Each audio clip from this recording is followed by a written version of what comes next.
There has been a lot of negativity surrounding Chelsea Football Club in recent months, and as someone who always wants to stay on the bright side, I thought I'd take a look back at some of the more positive moments from this season. I'm Mono from Mono TFC, and these are my top 5 moments from Chelsea's season so far. Number 5. Wolverhampton woes. We're going all the way back to the start of the 2024-25 season with this entry, which saw Chelsea take on Wolverhampton Wanderers in the second match week of the season. The Blues had just lost 2-0 to Manchester City in the opener before a rotated side pipped Servette FC in the Conference League by the same scoreline. These two results didn't really give us any idea of how good Maresca ball would be. We were always expected to lose to City and always expected to win versus Servette, and an up and down pre-season left much to be desired and many questions unanswered. One question we weren't expecting to be answered though was, what is Noni Madueke's opinion on Wolverhampton? The England international famously took to Instagram to express his dissatisfaction with the city, not knowing that he had posted his thoughts publicly instead of on his private account.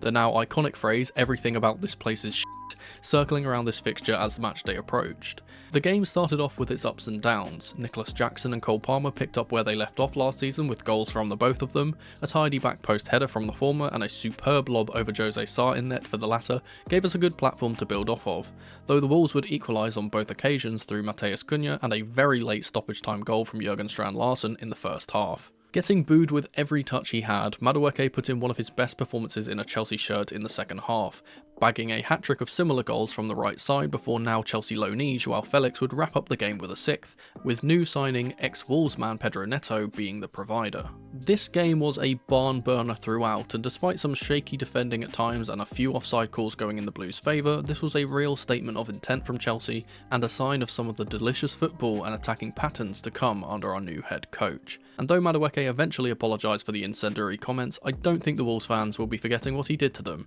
anytime soon. Number 4. Palmer brightens up the bridge. Our next entry probably won't be a shock to many. Last season's Player of the Season and Premier League Young Player of the Season was undoubtedly going to be featured on this list at some point.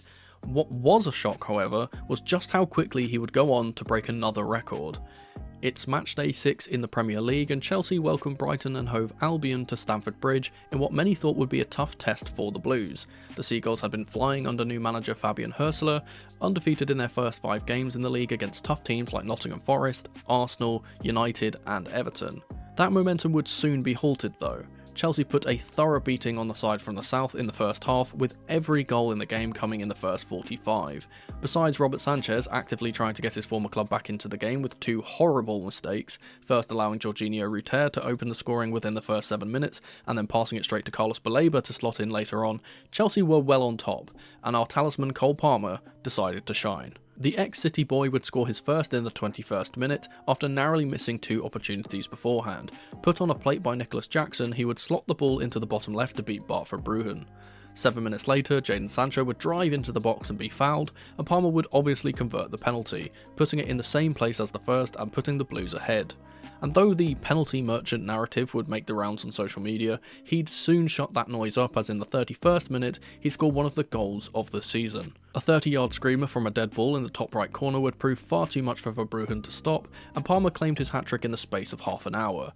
And just when you thought he'd stop there, he'd defy the odds once again. After some neat pressing from Enzo Fernandez, Jadon Sancho would turn provider once again with a neat pass into the box, and Palmer would smash it into the bottom left corner one final time from an audacious angle to claim not only his 4th goal, but another Premier League record. He had become the first player in Premier League history to ever net 4 goals before half-time, and with his 4-goal display against Everton the season prior, he became only the second man to ever do that feat twice in a Chelsea shirt, Frank Lampard being the first. This was also the second fastest 4-goal performance from a player in history too, with Cole's 19-minute and 57-second quartet only being bested by Premier League great Jermaine Defoe, who did the same in around 18 minutes. This was not only a great moment in Chelsea's season, but one that will likely last in the record books for a long time, with Cole Palmer cementing himself firmly into the annals of Premier League history. If you're enjoying the video so far, hit that subscribe button to let me know. Number 3. Headaches and headlines. Rotating players for non-Premier League fixtures can give managers somewhat of a selection headache, and heading into our latest Conference League fixture versus Shamrock Rovers, Enzo Maresca had to shift the team around due to the lesser opposition. However, the biggest headache gained in this game would have to go to Marc Guiu, who, despite practically concussing himself on the post, made all the headlines after the game due to a fantastic performance. Already on 3 goals in the competition, the young Spaniard seemed determined to add to his already impressive tally, and against a perhaps overconfident backline from our first ever Irish opponents at the Bridge, he took full advantage, capitalising on some poor defensive mistakes and bagging himself a hat-trick. The first goal I mentioned earlier, with the bullish Guiu pressing hard and fast, he would latch onto the end of a miscommunication between the Shamrock backline and goalkeeper, with a headed back pass falling directly onto his ongoing path. The force of his header was so much that he careened into the left post, scoring the goal but likely hearing a 10 count in the back of his mind as he got up to celebrate. He was down but certainly not out though, as just 12 minutes passed between his first goal and his second, with a Shamrock equaliser mixed in between. Another mix-up at the back due to Guiu's immense pressing gave the ball straight to the ex-Barca man, and he rounded the goalkeeper to slot the ball into an empty net from an acute angle. Kinnan Dewsbury Hall would make it 3 for the Blues, but Guiu would ultimately round off his good first half by scoring yet another goal just seconds before the half ended, this time a more traditional header that would deliver the knockout blow to any and all hopes the Rovers had at getting back into the game. Cucurella would get the final goal early on in the second half, but it was the other Marc that had already grabbed all the attention. His first half three-piece put him on 6 goals in the Conference League overall and had him at the top of the scoring charts in that regard at the time. Since getting injured, he's been overtaken by Afamika Pelulu of Jagiellonia, but he still sits in second place, and will be looking to get that crown back when he returns after the international break, especially if his own crown was broken by the upright. Number 2. The Fountain of Youth. Chelsea's youth system is undoubtedly the best in the country, producing and or developing talents that have gone on to win the very top prizes in football. Currently there are 14 ex-Cobham players spread across the other 19 teams in the Premier League, with other talents playing in top European clubs across the continent like Atletico Madrid, Bayern Munich, AC Milan, Napoli and others. This almost factory pipeline style of youth production and sales comes with a bit of a worry for us Chelsea fans. Surely we can use some of those young guys in our team too, right? For the most part, previous managers have not trusted the youth very much, but this season has been a breath of fresh air as Enzo Maresca has routinely promoted and used Cobham products in his teams so far this season. A total of 15 Cobham graduates have featured in matchday squads this season under our new head coach, excluding Reece James, Trevor Chalobah and Levi Colwill, who are now established first teamers. Of those 15, 9 have made their way onto the pitch, with 7 of those making their senior debuts this season. These successes have to be celebrated, and none more so than Tyreek George and Joshua Chempong, who were officially promoted to the first team this season and featured for extended periods. The latter has looked seriously impressive in his short amount of minutes this season, with him being arguably the best player on the pitch in the first half of the most recent Copenhagen fixture before he was taken off. George, on the other hand, has been undoubtedly the youth success story this season though, with him having to step up in the absence of Mykhailo Mudryk and already earning himself 4 goal contributions in just 686 minutes. Considering he's only started 6 times out of 17 appearances and has contributed 3 of those 4 from starts, he could be having way more as he gains more starts in the future. For me, this has been one of the highlights of the season, loads of youth players being given the chance to play and 2 young stars making it into the first team on merit and showing the other lads in the youth setup that it is possible to make it into the Chelsea team if you work hard enough. Number 1. Spursy Sunday.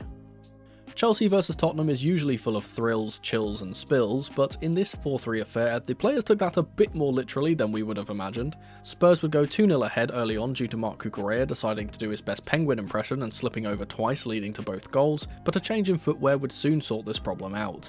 From then, the Blues would put on another mighty performance to score 4 goals in a row for an impressive victory away from home.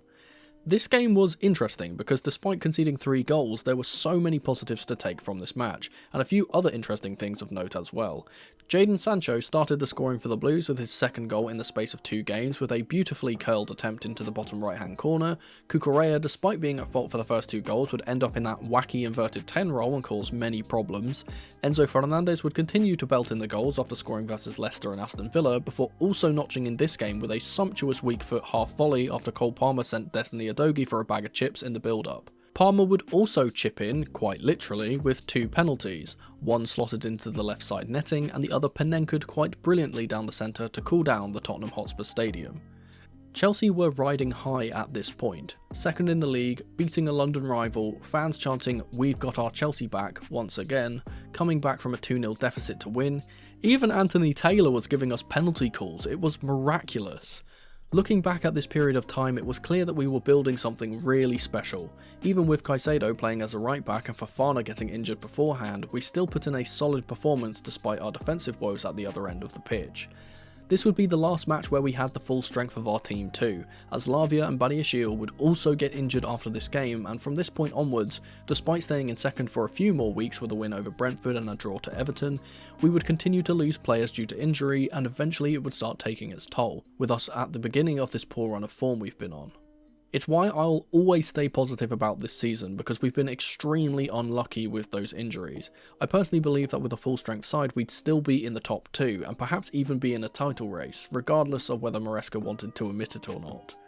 With the reverse fixture coming up after the international break and most if not all of those injured players coming back into the side, hopefully we can have another solid performance like this one at the Bridge, and many more of these moments in the final stretch of the season. But if you can't wait until then, perhaps check out this video on screen in the meantime.